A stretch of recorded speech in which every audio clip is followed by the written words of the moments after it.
Dinas Kearsipan Provinsi Sumatera Selatan memusnahkan lebih dari 21.000 arsip inaktif dari 7 organisasi perangkat daerah di lingkungan Pemprov Sumatera Selatan. Pemusnahan arsip ini dilakukan dengan cara dicacah, sehingga tidak menimbulkan polusi udara atau disebut dengan musnah tanpa asap.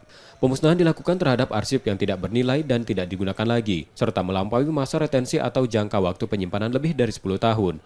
Selain mengurangi arsip yang sudah tidak memiliki nilai guna, juga untuk efisiensi dan efektivitas pemeliharaan arsip dan memudahkan pencarian kembali arsip yang dibutuhkan. Kegiatan pemusnahan arsip ini dilakukan setiap tahun. Ini teman-teman dari 7 OPD yang sudah menyetorkan arsip habis masa gunanya itu, jadi musnahkan arsipnya itu secara bersama-sama.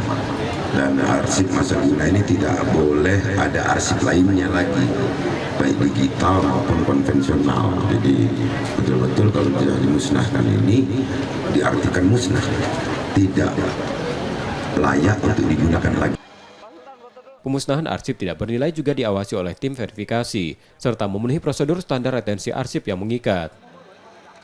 Setiap pemusnahan itu ada namanya retensi arsip selama 10 tahun. Nah, yang tidak bernilai guna, artinya yang bisa dianggap sebagai